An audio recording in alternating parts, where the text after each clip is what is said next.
greatest love story ever told Romeo. Sweet Juliet. was missing a chapter. Mine. Son of a... Well, hello guys, it's Gonzalo from Teale in Spain. How are you? Hi, we're doing really good. Hi, Gonzalo. Pleasure. Nice to meet you guys. Okay, let's go. Well, we will talk about your characters later, but first of all, I would love to ask you, how amazing was it to be part of such a legendary story like this one, but from a new perspective? It was so exciting. I mean, I loved this script from the moment I read it. I thought it was such just a great idea to tell it from this perspective and have it be really modernized and sarcastic and fun and fast. And it was just something that I fell in love with immediately and knew that it was going to be really, really fun making it, but then also I think that would really, it's something that would really translate on screen, and I think it definitely does. And we had just a blast making this movie. Yeah, to your question, that's exactly why I wanted to do it, because it was the new perspective. That's why. To tell the story again and not come from such a different angle would be treacherous territory. And so the moment I read it, and we read it a while ago, it was just like, oh my word, if anyone's going to make a new movie concerning Romeo and Juliet, it has to be this one. Yeah. So it was great. And then that attraction brought in some of the best possible people I could have asked to work with. So it was like, oh, there you go. Yeah. That makes sense. Oh my gosh, so much fun. Such a blast. I'd never done anything in that time period before. So I mean, everything from the costumes to the people, the environments is amazing. Absolutely. I think this is such a comedic take, and when I was going around telling people about this movie before it was released, even the trailer, I think people didn't know what to expect. I don't think they expected it to be so funny and clever, and that's what I loved about the script when I first read it, and I think they did a great job of bringing it to life. It's wonderful. It's great. I think there's a whole new generation of kids who will maybe go and read a little more Shakespeare and understand the story of Romeo and Juliet, but it's a very forward-thinking female movie at a time where, we're reframing women in a way that Shakespeare didn't, as able to be in charge of their destiny and fall in love with who they want to fall in love with. I think it's a really smart, clever, wonderful remaking of a classic story. I love the fact that it isn't a drama, but it's instead a comedy, but also a really modern comedy, like, I don't know, millennial or even centennial. So what adds the comedy to this story? I think that the original Shakespearean story actually has plenty of comedy in it. It can be done as a comedy, because it's very funny how desperate so many of the characters that we know are for their various interests, and in Romeo's case, just blind romance. And so I think telling it in a kind of a more honest way and then matching it up against, today's standards for romance and relationships and things like that, I think you're not going to get anything but laughs. How amazing was it being part of this, but with a side character, which is Rosalina, or even a completely new character, which was Dario? Yeah, we're kind of a new discovery for the audience. We discovered a lot about ourselves yes, too, didn't we? We did. And we did. Oh, we did. I mean, she, what I loved about her character is that she's a total feminist and like really fights for what she believes in and fights for what she truly wants, and learns a lot about herself throughout her journey in this movie.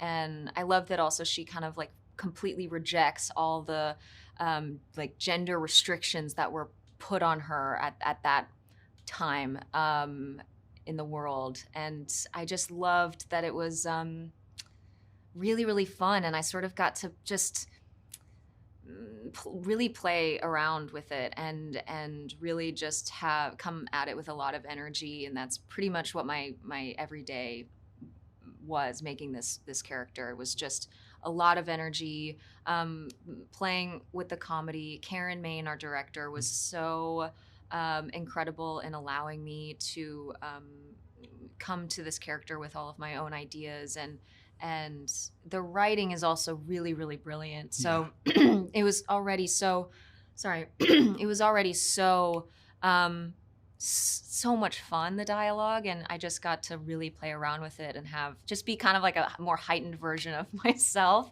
and really just have a lot of fun with it, and Karen allowed us to do that. Yeah, I think, Dario secretly is a much more progressive man than the men of that time. And the point is that maybe certain characters in their furor and journey aren't going to witness that until later. So I really like that about him, because I'm sure there's lots of people like that just, I'm not like this, but someone that is capable of not worrying about anyone's opinions about them or how they're perceived, and that just will continue to do good and not mind if anyone even notices. And of course, that changes for him along the way, but he's a completely new person, so we got to find the whole spectrum on him, and Kaitlyn and Karen was super helpful. Because I needed your help too. I mean, Dario wouldn't be anything without Rosalind, without you two, so that was good. You were so good in this movie. Thank you. You're hilarious the whole time. It was really fun, because it's fun to be the person in amongst all of the drama and the lovers, just to be the straight person who's like, let me tell you what's happening. This is the deal. And she's really like the mother figure for Rosalind as well. She's and a woman who never got to do all of the things that you hope Rosalind is going to do. She's a very accomplished nurse, but here she is working as, a servant. So she was very fun because she was funny. I really loved her. She was hilarious. Well, this question is for you, Isabela, because the movie talks a lot about how women were treated in that time, and how important is that they don't need to marry, they don't need to stay taking care of the children and everything. So how important is, instead of being historically accurate, to send these powerful messages? Yeah, I think it's so very important, because I too learned a lot about this period and this kind of era when I was, immersed in it. I learned a lot because Karen Main, the director, did a lot of research. The script also included very important kind of traditions, which was women do not speak at the table unless spoken to. I think Juliet, as well as me, Isabela, we're very shocked to see Kaitlyn's character Rosalind speak up so boldly at the table, and I think that's kind of what Juliet admires about Rosalind, is that she's so different and so headstrong, and everything that Juliet is not at the beginning, but then slowly becomes in her own sense, in her own way. I think it's incredibly important, because it's been. Women's stories have been defined by men forever. And even in Hollywood, a woman has always really just been next to the guy. And here you have this, we're telling more and more stories of women driving the narrative, and men being part of that in a really wonderful and robust way. It's not like an either-or situation. I'm hoping that all genders are going to rise with the tide, that we're going to be able to tell stories that include everybody. I'm going to fake my own death. I'll drink this potion. I don't look like I'm dead. That is quite possibly the dumbest thing I've ever heard in my life. Did you drink it already? Oh, Juliet!